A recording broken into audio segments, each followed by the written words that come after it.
You're listening to episode 3 of the Arm Length Interviews podcast, In Your Face. I'm Eddie. And I'm Andy. And the show starts now.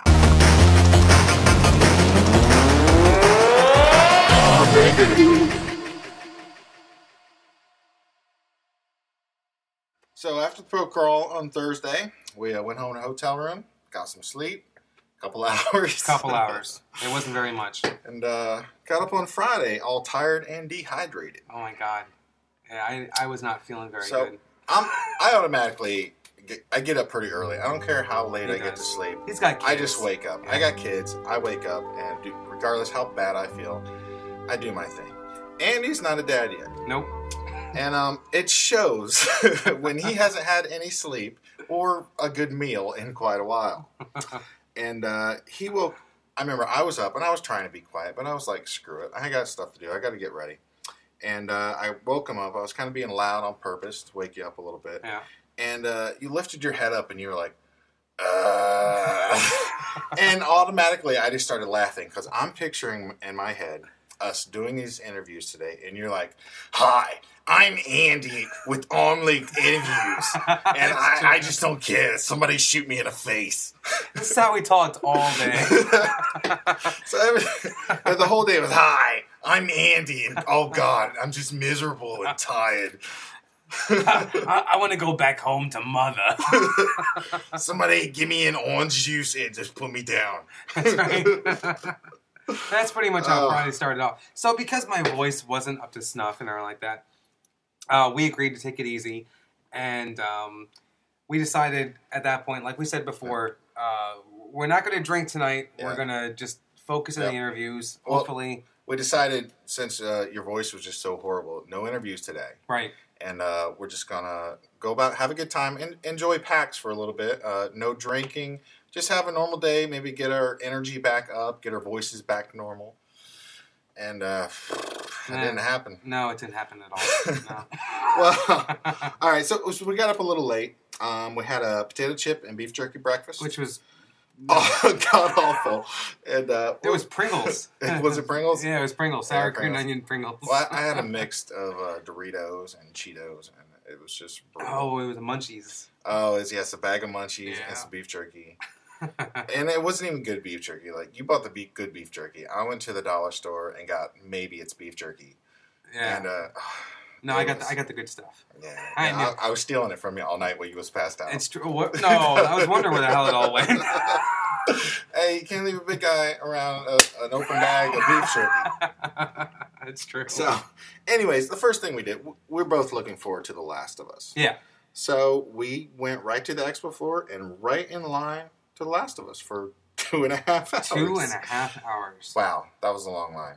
And we had to entertain ourselves somehow. So Ed brought this horse mask along with him. And if you haven't seen the horse, you can look online and you can see plenty of horse masks. Well, when we do a video, I'll stick in some photos of the horse mask. But I just didn't put on the horse mask and dance around. I put on the horse mask and stood in the aisleway like a statue. And people, this is blank expression on this horse mask that the mouth is gaping just like a couple of inches and just looks like it, basically just walked in on you. It's got this dead-eye stare that looks like it's eating your soul. Right, basically. Yeah. And people are like walking by and while we're in the line and just snapping pictures. It was funny. Yeah, it was quite funny to pass a couple minutes while we were waiting. So it was 2.5 hours long. And finally we got to play The Last of Us. Now this was a half an hour long demo. And I got to admit, I mean, I personally thought it was worth it. We didn't find out till later that this is the same demo that was included in God of War. God of War Ascension. We had no idea that this is the exact same thing. But you know what? At the time, it was still fine. So me and Eddie had different play styles. Yeah, totally different. I was a few people got to the end, and if you got to, everyone got a T-shirt. By the way, and I'm sorry, Naughty Dog. And we normally love you, Naughty Dog. But these T-shirts were just hideous. Oh, wow. Where did you get the idea of Wolverine, a female Wolverine, just with some knife hands on your T-shirt? And it was just horrible. High school. I would not wear this. No, I'll never. This will be my bedtime shirt, painting shirt. If that's it. Only. Yeah. I think when I wear it to bed, I'm going to wear it inside out. Right. And that's your eye pillow. It's that bad. It's awful. So that brings, before we get into the Last of Us demo, that brings me to another point. This year's swag wasn't as impressive as last year. No, I remember our first 2 PAXs. We came back with a lot of stuff, and this year I had some stickers, a horrible shirt I'll never wear. That's about it. Yeah, I mean there was a lot of postcards. I did flyers for games, and that was it. I did win a potion bottle for Neverwinter, but since they were out of them, they gave me some chocolates. Yeah, we got some Dungeons and Dragons chocolates. Oh yeah, gold coins. I'm gonna hang that up above my fireplace. Santa will bring you nothing this year. It's like the equivalent of coal. You know, here, we don't have the good thing that you just won. Take this. Yeah, exactly. So anyway, so the Last of Us demo. So my playstyle was a lot more reserved. I mean, this is a very, very tense game.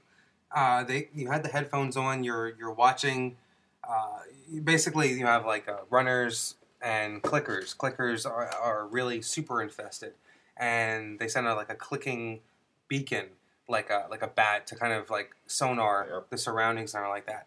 And when you have those headphones on and you're crouched down and you're trying to protect your lady friend and the young girl, there's so much going on at one time, and it's just this total fear that it is the most tense. And the ambiance was great. Yeah, it was. It was so tense, and so like you really thought after like 10 minutes, I really felt like I was part of this universe, being totally isolated from everything around me. Even though there's a huge noisy show floor going on. I didn't get quite as immersed because there was some Yahoo behind me going, yeah!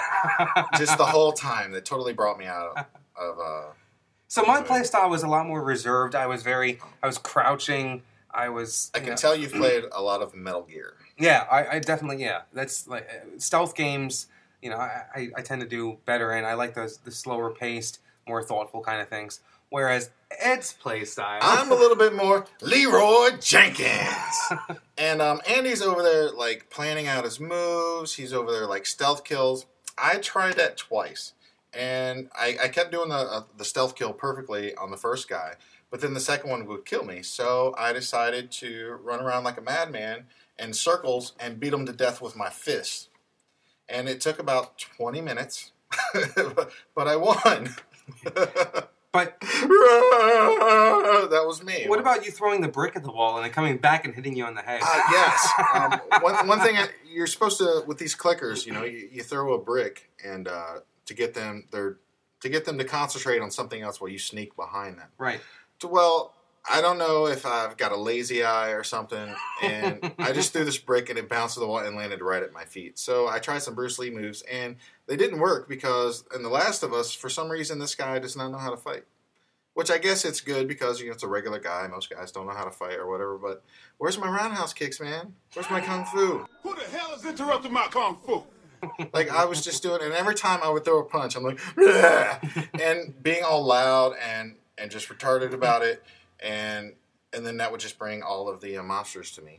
And so I would train them around in a circle until one of them would get lost, and then I would kill him, and then I would run around the circle for another 5-10 minutes until I got one alone and kill him. Meanwhile, what I was doing was using bottles and bricks to attract the sound. I would get a group of 4 and then throw a Molotov cocktail at them. Yes. And burn them up. Well, that would work too, but that's not nearly as hilarious. So at the same, okay, so given our survival skills in The Last of Us, who do you think would live longer during a zombie apocalypse? If you have me on your team, you can let me go and Leroy Jenkins, and you guys just slowly walk the other direction and live as long as you're possible. Or you can wait 8 hours for Andy to distract one zombie, and while you starve to death. That's not going to happen now. So you're I'll keep you safe. We'll use Ed as bait. I will be your bait. So I think you should pick me. So would you get this game, do you think, when it comes out? I will get it. And I would probably try the stealth thing a couple more times. But ultimately, I like games where I can just run in. I like God of War. I can just run in and do my thing. I lose my patience when it comes to stealth. And some of my favorite games involve like Journey and Flower, things from that game company. I like the slower paced, more thought out things. So I definitely love the game. I think it was. I will absolutely get it. It's a very beautiful game. It was worth the wait. It was definitely worth the wait, even though we found out that the demo was included in God of War Ascension. Well, and also another reason why I like to go all out and just destroy everything like a madman is because just waiting and the anxiety of not knowing when something's going to jump out at me. Right. I love horror movies, but I get scared to death when I'm playing a video game. Like Amnesia, I got through about 30 minutes before. I haven't played it since. I have to admit, I was actually the same way. I still haven't gotten through that game. So in order for me not to be scared in front of a crowd of people standing behind me watching me play this game, I'd rather just run in and be crazy and just make a fool of myself, because I'd rather do that than pee a little because I got scared. So what we did after The Last of Us was we got a call from one of the friends, the professor from Bookie Crawl, and we went and got lunch in Chinatown. Sure. We went to a trolley, and this is what you have to do. The food is so expensive in the convention hall. I think we paid, what, $13? Yes. For a cheesesteak and a soda. And we're not far from Philly, and we know what a cheesesteak tastes like, and I don't know what that was, but it was weird. That was not a cheesesteak. No. But we did stand in that line that one time. Oh, yes. To get our god-awful cheesesteak, we waited in line for a good 15, 20 minutes, and then when we get up there, they're like, oh, this is the pizza line. You'll have to get in back of the line over there. And what really sucks is that all the people behind us heard this beforehand, and they were already forming the line. Yeah. So yeah, it was a long wait. So, but what you have to do when you're in Boston is you got to search out these. You got to travel a little bit. Yeah, you do. And it's good to meet people, get out there. Like Val, she's from Canada, but she's been in Boston a while. She took us straight to Chinatown on a trolley we didn't have to pay for, and took us down into this family's basement where they fed us undercooked pork. But it was a huge amount. I got beef and broccoli. Tons of food. It was for real. $5.25. Yeah, it was really cheap. It's huge. And that's what you gotta do. You gotta search out these little. They're all over the place. They're not that far. It doesn't take long to get to them. And with the public transportation in Boston, you can get pretty much everywhere. Oh, absolutely. For next to nothing, which is really cool. And I'm glad we didn't get dysentery from that place, but I like saving money. It was worth the risk. It was. Then we went to that. What was that the Dragon's Pub? I think it was called. Yes, with the crazy Mongolian. Yeah. Worst Guinness in Boston ever. Yeah. He was just like, "Well, you want Guinness here?" Because it's on freaking sale, and there's a big sign behind your head that says Guinness on sale. $6 for 20 ounces. Yes. It was like the first thing on his big menu of specials. I think he was trying to tell us something when he says, "Why you come here?" Right. Because nobody else in Boston will go here to get their Guinness because it tasted like metal. It tasted like you were sucking on pennies. It did. I finished like half of mine, and Eddie drank the rest of it. I couldn't get through it. Well, I don't believe in a waste. See you guys in the emergency room, huh? And then because part of the experience is going out, hanging out, drinking, and all like that. Our friend took us to a liquor store. Well, we got I got a bottle of wine. You got a bottle of tequila. That's right. And we just took it back to the Seaport Hotel, and we were drinking our alcohol. They had moonshine cherries, which were. That's right. I had one just because something about maraschino cherries is just weird. If it's not on ice cream, I don't eat it. Like maraschino, it just tastes weird to me. So even with the moonshine, I couldn't eat those. I had one, and I had half a dozen, or 2 dozen. Yeah, I had one and a half a bottle of rum. And that's about all the time we have for our show. Tune in next time for when we talk about tabletop gaming and interviews from the show floor. Yeah, and I'm Andy. And I'm Eddie. And we'll see you guys next time. Thanks.